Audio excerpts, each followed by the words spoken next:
যে খবরে নজর রাখবো, প্রয়াত নাট্যকার অভিনেতা পরিচালক মনোজ মিত্র 85 বছর বয়সে প্রয়াত হন তিনি এবং বার্ধক্যজনিত অসুস্থতায় ভুগছিলেন দীর্ঘদিন ধরেই তিনি। এবং নাট্যকার অভিনেতা পরিচালক মনোজ মিত্র প্রয়াত 85 বছর বয়সে মৃত্যু হয় তার। মৃত্যুকালে বয়স হয়েছিল 85 বছর। বার্ধক্যজনিত অসুস্থতায় দীর্ঘদিন ধরেই ভুগছিলেন তিনি। বার্ধক্যজনিত অসুস্থতায় ভুগছিলেন মনোজ মিত্র প্রয়াত বর্ষিয়ান অভিনেতা মনোজ মিত্র। সকাল 8:50 জীবনাবসান হয় তার। মৃত্যুকালে বয়স হয়েছিল 85 বছর। বার্ধক্যজনিত সমস্যায় ভুগছিলেন তিনি এবং সল্টলেকেরই একটি বেসরকারি হাসপাতালে মৃত্যু হয় তার। এবং বেশ কয়েকদিন আগেও তিনি অসুস্থ হয়েছিলেন, তবে সেই সময় সুস্থ হয়ে বাড়ি ফিরলেও এবার আর তার ফেরা হলো না। বার্ধক্যজনিত অসুস্থতায় ভুগছিলেন দীর্ঘদিন ধরে। বাংলা সংস্কৃতি জগতে নক্ষত্রপতন প্রয়াত মনোজ মিত্র। থিয়েটার এবং চলচ্চিত্র জগতের কিংবদন্তি শিল্পী হিসেবেই তিনি মানুষের কাছে পরিচিত ছিলেন এবং মৃত্যুকালে তার বয়স হয়েছিল 85 বছর। বার্ধক্যজনিত অসুস্থতায় সল্টলেকের একটি বেসরকারি হাসপাতালে মৃত্যু হয় তার। মৃত্যুকালে বয়স হয়েছিল 85 বছর। মঙ্গলবার সকাল 8:50 তিনি শেষ নিঃশ্বাস ত্যাগ করেন। 85 বছর বয়সে প্রয়াত হলেন বাঞ্ছারামের বাগান আদর্শ হিন্দু হোটেল খ্যাত অভিনেতা। সঙ্গীত নাটক একাডেমি পুরস্কার জয়ী নাট্যকারের প্রয়াণে বাংলা সংস্কৃতি জগতে শূন্যতা। বার্ধক্যজনিত অসুস্থতায় ভুগছিলেন দীর্ঘদিন ধরেই। আজ সকাল 8:50 তিনি প্রয়াত হন এবং শেষ নিঃশ্বাস ত্যাগ করেন। নাট্যকার অভিনেতা পরিচালক মনোজ মিত্র প্রয়াত। থিয়েটার, টেলিভিশন এবং সিনেমা জগতের দাপুটে শিল্পী ছিলেন তিনি।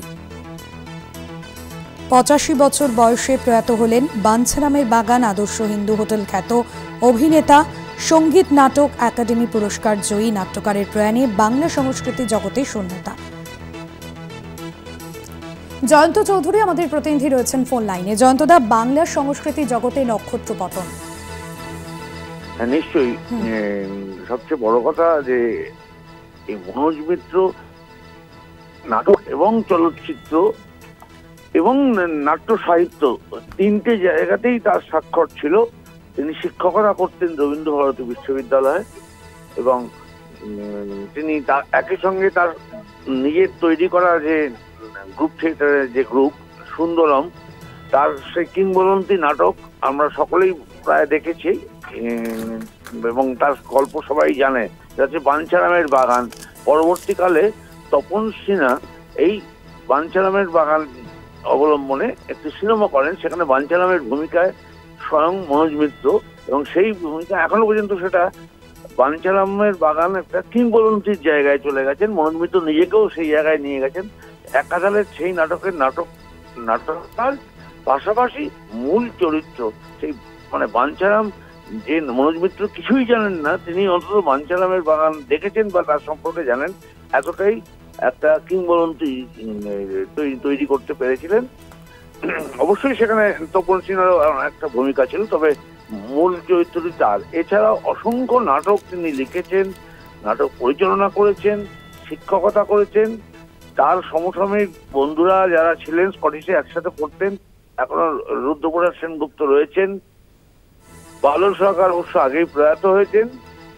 এদের সঙ্গে তিনি স্কটিশ চার্চ কলেজে পড়তেন, যদিও ওপার বাংলায়, বর্তমান ওপার বাংলায় অবিভক্ত বাংলার খুলনার সাথে তার জন্ম। তারপরে তিনি কলকাতা চলে এসে স্কটিশ চার্চে পড়েন এবং সেই সময় নাটকে তার হাতে করে নাটকে তার অনুপ্রবেশ এবং একে একে সুন্দরম গোষ্ঠী, নাটক এবং বেশ কিছু সিনেমা এবং সব থেকে বড় কথা মূলধারার সিনেমা যেটা যাকে বলা হয়। জয়ন্তদা, তুমি আমাদের সঙ্গে থাকো। এই মুহূর্তে আমার সঙ্গে ফোন লাইনে রয়েছেন পরিচালক কমলেশ্বর মুখোপাধ্যায়। কমলেশ্বর বাবু, বার্ধক্যজনিত অসুস্থতায় ভুগছিলেন কিংবদন্তি শিল্পী মনোজ মিত্র এবং আজ সকাল 8:50 জীবনাবসান হয় তার। আজকের দিনে আগের কোনো স্মৃতিচারণা আপনার মনে আসছে? হ্যাঁ, অনেক কিছুই মনে আসছে। খুবই দুর্ভাগ্যজনক ঘটনা। তারে বাংলা নাট্য জগতে একজন স্তম্ভ। আজকে তিনি আমাদের ছেড়ে চলে গেছেন এবং চলে গেলেও সারা জীবন আমরা তাকে স্মরণ করব, মনে রাখবো। ওনার অনেক নাটকই আমরা দেখেছি, এবং সব থেকে বড় কথা ওনার লেখা বেশ কয়েকটা নাটক আমরা করেওছি, মানে মঞ্চস্থ করেওছি। তো কি আর বলবো, মানে এরকম ঘটনায় সবসময় একটা বিষাদের ছায়া নেমে আসে। মনোজ মিত্র অবদান বাংলা নাটকের ইতিহাসে চিরকাল থেকে যাবে। অনেক ধন্যবাদ জানাবো আপনাকে। পরিচালক কমলেশ্বর মুখোপাধ্যায় ছিলেন আমাদের সঙ্গে ফোন লাইনে। জয়ন্তদা রয়েছেন আমাদের সঙ্গে। জয়ন্তদা, যেমনটা তুমি জানাচ্ছিলে, তার একের পর এক সৃষ্টি, যেরকম বাঞ্ছারামের বাগান তাকে বাংলা সিনেমায় একজন কৃতি অভিনেতা হিসেবে স্বীকৃতি এনে দিয়েছিল। হ্যাঁ, মানে আমি বলতে চাইছি শুধু বাংলা সিনেমায় দেওয়া নয়, তিনি তো মঞ্চাভিনেতা, তার সঙ্গে সঙ্গে বাংলা সিনেমাটাও তিনি তার অভিনয় যে দক্ষতা তিনি তার স্বাক্ষর রেখেছেন এবং একটা কিংবদন্তি চরিত্র হয়ে গেছেন বাঞ্ছারাম। পাশাপাশি আরেকটা ঘটনা মনে রাখার মতন, সেটা হচ্ছে যেটাকে আমরা মূলধারার সিনেমা বা বাণিজ্যিক সিনেমা বলি, সেই সিনেমাতেও তার যথেষ্ট ভালো অভিনয় তিনি করেছেন। মূলত খল চরিত্রে করতেন। আমরা মনে করতে পারি শত্রু, সেই অর্থে বাণিজ্যিক সিনেমায় ইদানিং কালে, মানে গত 20-30 বছরে অন্যতম সফল ছবি, জনপ্রিয় ছবি শত্রু, সেই ছবিতেও একটি গুরুত্বপূর্ণ চরিত্রে অভিনয় করেছিলেন মনোজ মিত্র। এবং সেই কারণে বলছি যে একই সঙ্গে মঞ্চ এবং সেলুলয়েড বা চলচ্চিত্রে সফলভাবে অভিনয় করা, শিক্ষকতা করা, নাটক লেখা, নাট্য সাহিত্যের একজন অন্যতম পুরোধা ছিলেন মনোজ মিত্র। এবং সব থেকে বড় কথা, বিভিন্ন সামাজিক বিষয়ে তার একটা প্রতিক্রিয়া ছিল। তিনি সেই অর্থে বলতে গেলে একজন নাগরিক সমাজেরও একজন গুরুত্বপূর্ণ প্রতিনিধি, যাকে আজ বাঙালি হারালো। ধন্যবাদ জানাবো জয়ন্তদা আপনাকে। জয়ন্ত চৌধুরী আমাদের প্রতিনিধি ছিলেন ফোন লাইনে। মৃত্যুকালে তার বয়স হয়েছিল 85 বছর। কিংবদন্তি শিল্পীর প্রয়াণে বাংলা সংস্কৃতি জগতে ইতিমধ্যেই যে নক্ষত্রপতন আপনাদের জানাচ্ছি, যে খবরে আমরা নজর রেখেছি, বার্ধক্যজনিত অসুস্থতায় ভুগছিলেন তিনি। 1938-এ খুলনার সাতক্ষীরা জেলায় তার জন্ম, এবং তারপরেই কিন্তু তার একের পর এক শৈশব থেকেই তিনি নানান রকম যেরকম বিষয়, তিনি প্রকৃতির সৌন্দর্য থেকে নানান রকম শিল্পের সঙ্গে তিনি যুক্ত ছিলেন, এবং তার বহু লেখাতেও কিন্তু সে বিষয় উঠে এসেছিল। গ্রামের স্কুলেই তার প্রথম শিক্ষা শুরু হয়, এবং তারপর তার কলকাতায় আসা। আপনারা জানেন যে তারপর একের পর এক যে অভিনয় জগৎ এবং নাট্যদল ছিল, নাট্যদল এবং নির্দেশক হিসেবেই তিনি কাজ করেছিলেন, এবং বাঙালির কাছে কিন্তু তার একটা আলাদা পরিচিত ছিল। বেশ কিছুদিন আগেই তিনি অসুস্থ হয়ে পড়েছিলেন, এবং তখনও কিন্তু একটা ভুয়ো খবর সামনে এসেছিল সোশ্যাল মিডিয়ায়। তবে এবার কিন্তু বাংলার সংস্কৃতি জগতে নক্ষত্রপতন, দীর্ঘদিন ধরে অসুস্থতায় ভুগছিলেন। এর আগে তিনি অসুস্থ হলেও কিন্তু তিনি সুস্থ হয়েই বাড়ি ফিরেছিলেন।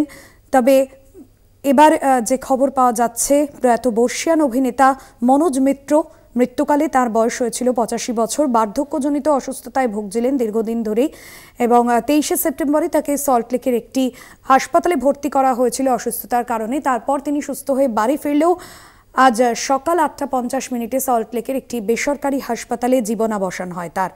ওষুধের সাপোর্টেই তাকে রাখা হয়েছিল। তার মৃত্যুর খবরে শোকস্তব্ধ গোটা চলচ্চিত্র জগৎ। 1938-এর 22শে ডিসেম্বর বাংলাদেশের সাতক্ষীরায় জন্ম হয় তার, এবং স্বাধীনতার পরেই তিনি কলকাতায় চলে আসেন, এবং তারপর স্কটিশ চার্চ কলেজের ছাত্র ছিলেন তিনি। একদিকে অধ্যাপনা এবং অন্যদিকে থিয়েটার, দুদিকেই কিন্তু তার সমান আগ্রহ ছিল, এবং কলকাতার কাছেই কোনো একটি কলেজে যোগ দিতে চেয়েছিলেন, যেখানে তিনি কলেজে পড়াশোনার পাশাপাশি থিয়েটারও চালিয়ে যেতে পারেন।